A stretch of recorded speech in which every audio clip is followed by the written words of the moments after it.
Welcome to Family Business World. I'm your host, Dr. Dale Caldwell, and I have someone that I've known for many years who's just a wonderful person, Larry Smith. Larry, how are you?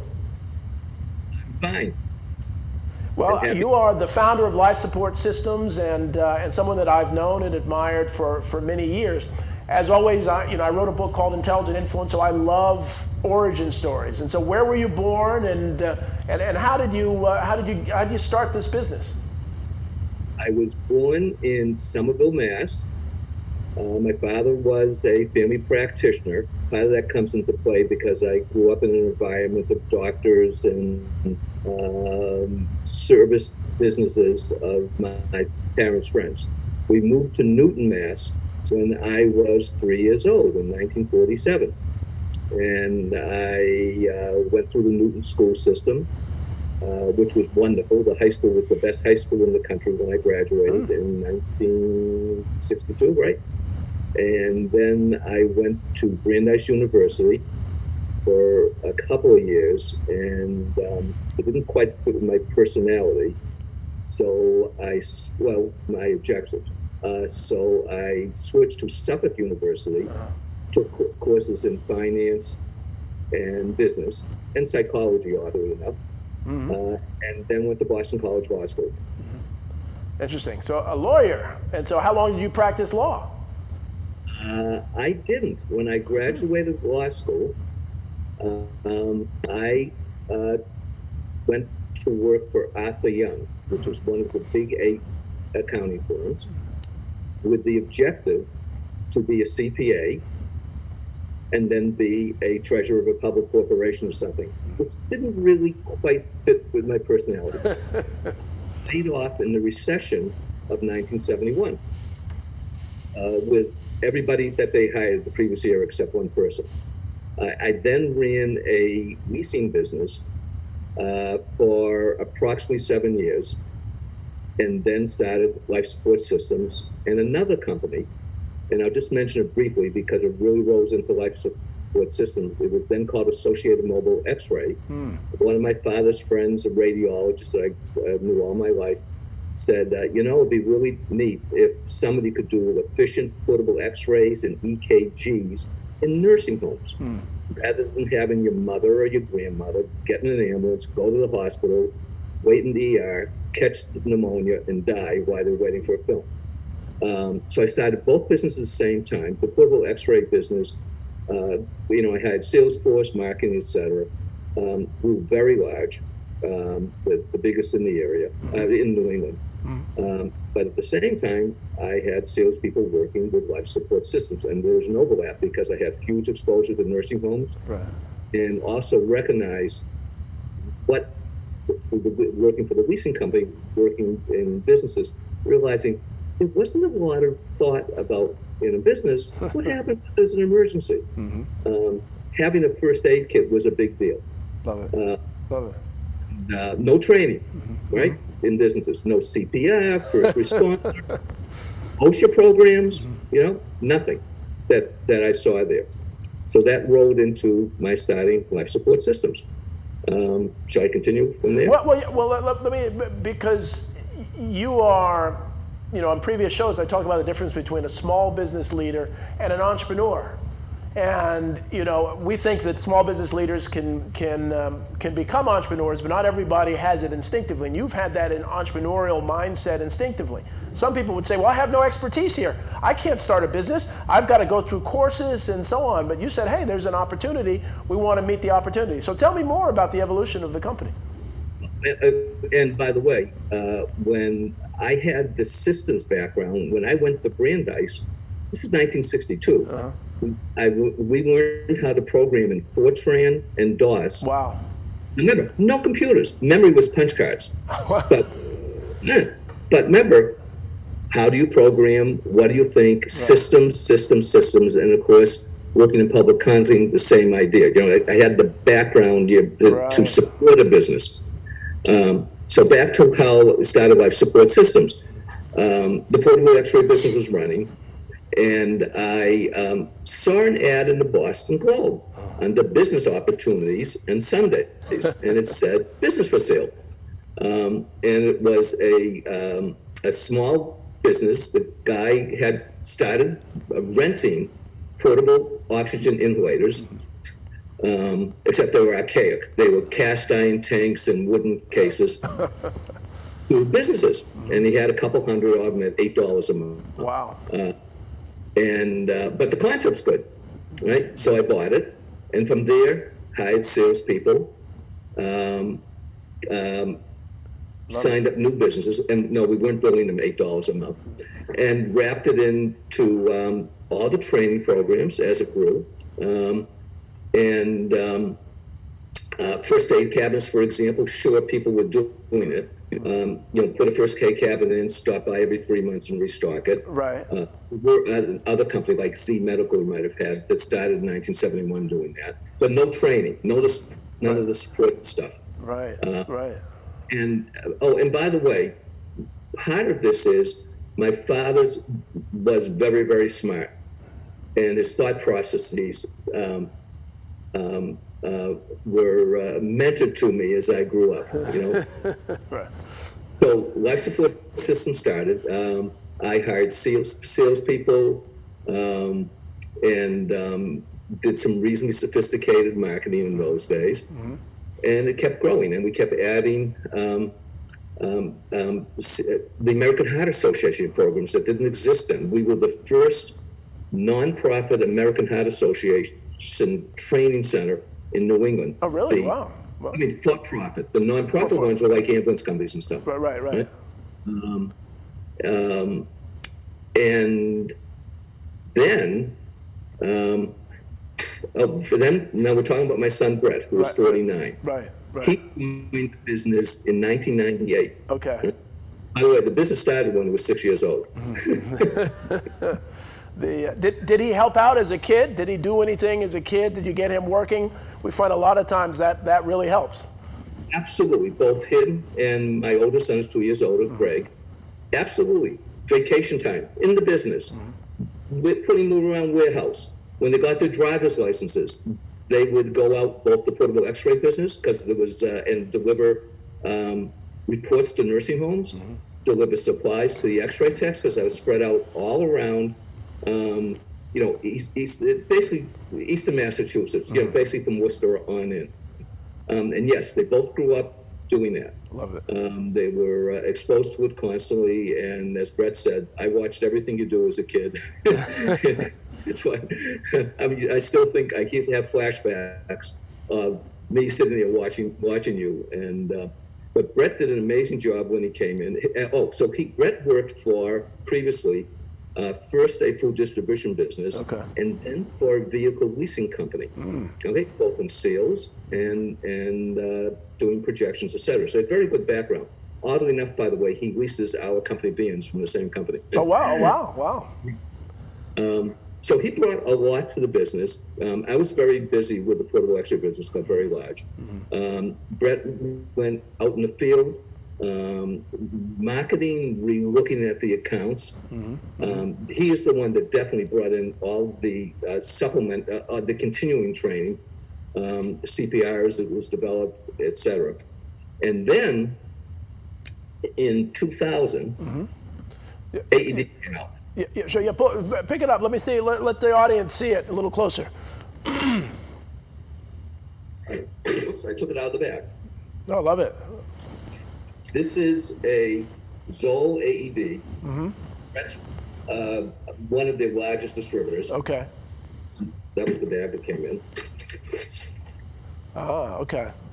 By the way, I'll also show you the emergency oxygen inhalator.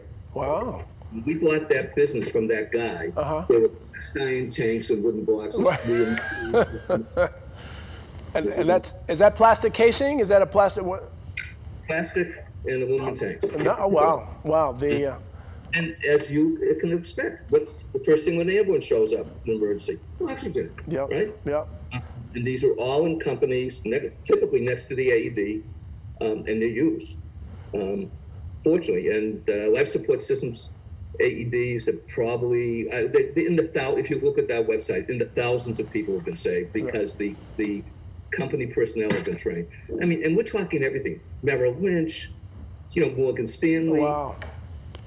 All the ShopRite stores, Yep. they save in a normal year. Wow. Fred had all the ShopRite stores. In a normal year, when there's no COVID, they save about 150 people a year. Wow. Wow. How many people go in a ShopRite on a daily basis? Right. Thousands. Yep. So statistically, someone's going to have a sudden cardiac arrest. Oh, And his staff immediately, he has numbers of municipalities. Every day or every other day, and then the police cars, never mind in the schools. wow. Every other day, every third day, car number so-and-so, use the AED last night in an emergency call, because they're first there before an ambulance company. Right. And it's very, very gratifying. Larry, that is incredible. And so, I have a lot of wonderful guests on my show, but not many have saved as many lives as your business has. And so and I know you well, and you were a caring person, and so that really means a lot for the business. And so I encourage our audience to really look at, next time you go to ShopRite, see if you see life support systems, because you think odds are it's probably one of your products. It's probably at the service desk hanging on the wall. Mm-hmm. And I'll continue. Airports, the whole Logan Airport, TF Green, which is part of and the one in Worcester in New Hampshire. Mm-hmm. And this is even very dramatic.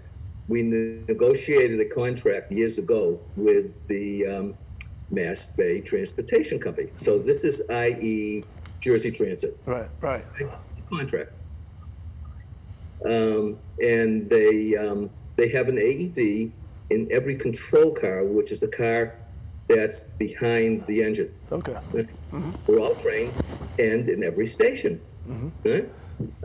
And I think there's over 300 of them there, and they save people regularly. Mm-hmm. And the other one that's also, I think, very interesting, and this is going to be a story. Okay? Yeah. The infamous subway, Charlie on the MBTA. Right. They have AEDs at each subway. Hey, Larry, we're going to take a commercial break now. We're going to take a break, and I want to hear this story because I know it's a good story, and I just love your business and what you're doing.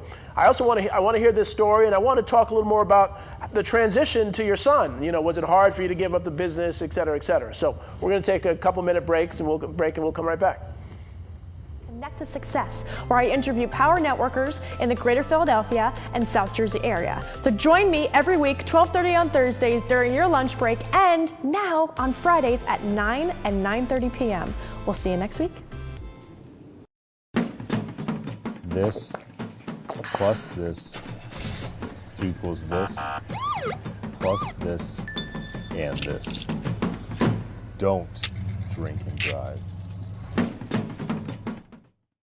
What makes a temple owl? Meet Stella.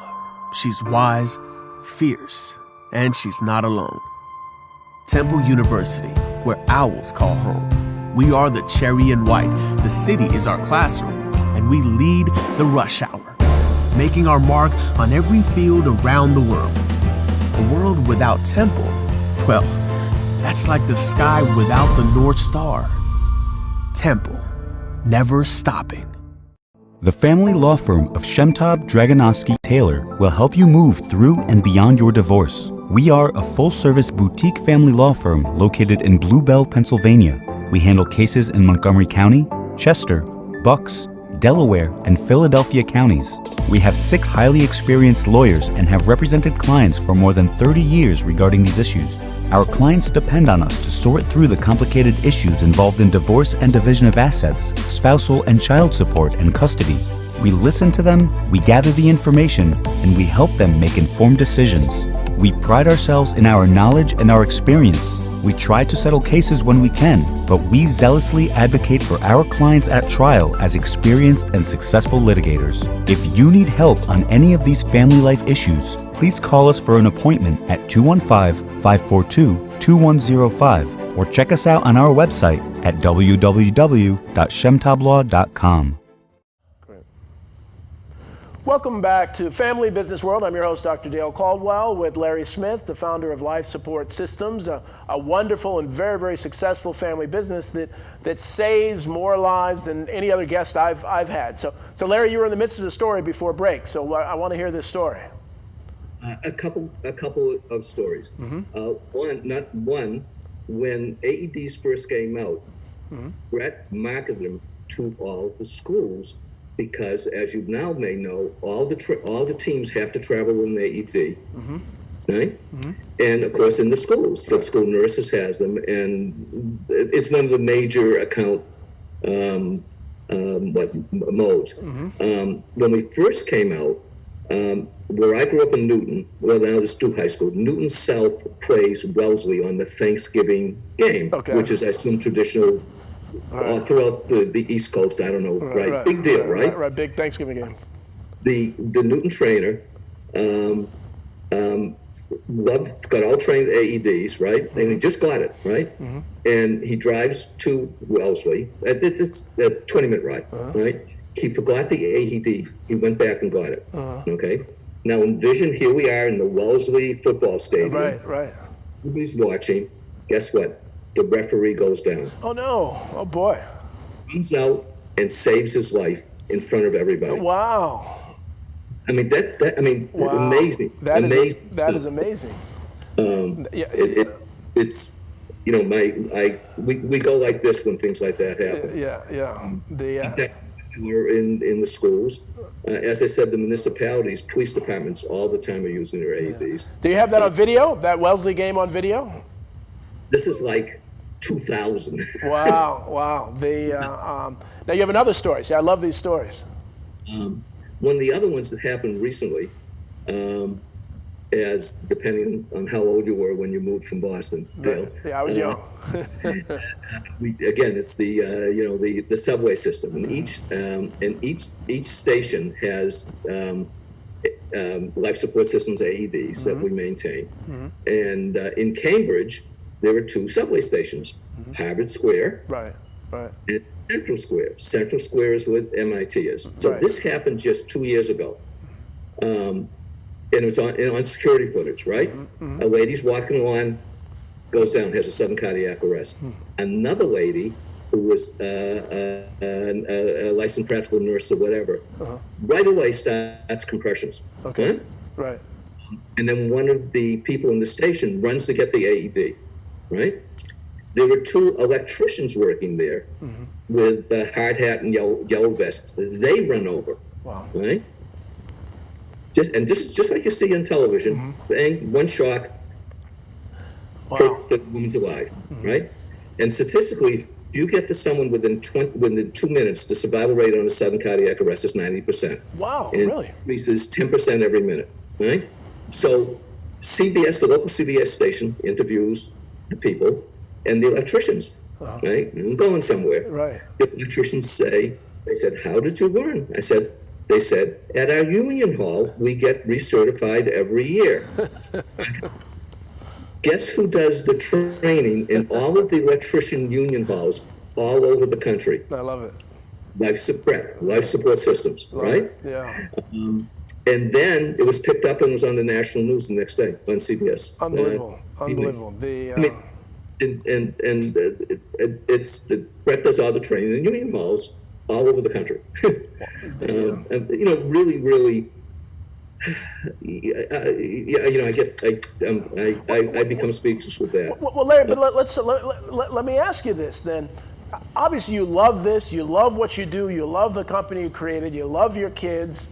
You love my good friend Dina, your wife, and who's just an amazing coach and executive coach. I got to put a plug in for Dina because there's no better executive coach in the world than Dina. I've learned so much from her. So now you're making that transition to your sons. I mean, how do you give up the business? How do you walk away the business? We have family businesses. What's the process? How did you go through that? First in 76 and a half with who's counting. Still with it. There was a point where, hey, Brett, this is your business. So this whole process of gifting the stock in the corporation, you have to, we won't go into that, don't talk to CPAs. And that was about 4 or 5 years ago. And Brett owns the stock of the company, and prior to that, he was president of the corporation anyway. So Brett owns the business. And why this is going on, I would very often travel, because I moved here in '92, every 3 or 4 weeks to go up and work with the staff and whatever. And honestly, there really wasn't letting go, because this was a continuous process. Brett's amazing. As I said, he's been there since he was 27. What did Brett say? 22 years and 3 months ago. Wow, right? wow. And he's the one that really ramped everything up. The market was there. Brett recognized it, and with good salespeople, did an extraordinary job. He is recognized all over the country. Fortunately, I just saw something when I was researching one of the first aid cabinet companies called Z Medical. I was looking it up the other day, and then it went boom, and it was sold to by the big one, Cintas, and it went down national competitors, and it got boom, boom, boom down on the life support systems guy in Mass. It's this little guy. Love it, love it. There really wasn't any letting go. It's actually an absolute pleasure. Say the least. I'm so incredibly proud of what he's done, and he can. The accounts he has are just name anything. Brooklyn Public Libraries, the Russian Icon Museum. Oh, really? Really? Yes. Wow. And now your other son joined as well. Your other son is part of the business too. There isn't every other day, Brett and he calls me for 2 hours. Here's what's going on. Working through the pandemic has been extraordinarily difficult, as you can well imagine. Yeah. Because his staff inspects the AEDs and emergency oxygen twice per year to make sure they're okay. Well, good luck to getting into some companies. And they do, and then training, they would do a couple thousand training programs a year. They've now worked it all, so they're doing it virtually. But it's been very, very hard. And then the financial impact, is dramatic. Working through COVID and the federal, so I'm the guy between him and CPAs. Remember, I plan to work through cash flow problems and stuff like that. So yes, I am constantly involved, but he's planned this out. And there's problems with purchasing and getting equipment. Brett has to source the batteries that go in the AEDs, the electro pads, and make sure you got lots of inventory, because you may not be able to get it later on. And servicing, this 10,000 AEDs. Yeah, that's amazing. Now tell me about your other son. Now your other son has joined the business more recently, but he's in charge of marketing and other things. So tell me a little bit about his role in California. Greg's 51 and lives in suburban LA in Woodland Hills, and has 2 amazing daughters, 17 and 13. He has been in the marketing business for years. Years ago, he worked for J2 Global as in the marketing department, and then started his own business, etc. And so he started getting involved with Brett, helping with software, obviously the website, and then said, I can do some of the inspections out here. Why are you sending people to LA, et cetera? So he's doing them himself, and closed the LA Water District, major accounts. So he's probably spending maybe 2/3 of his time with life support systems now, and has set up a system for them to thoroughly document with the accounts where everything is. You go into place and no one knows where the AED is. And also, as you may not know, every doctor's office has one. Right. Every business you administer any sort of anesthesia has them. They're there. And there's tons of physicians have them, and the market keeps expanding. He's been great, very, very, very smart, and it's kind of a pleasure. Brett has his older brother with him.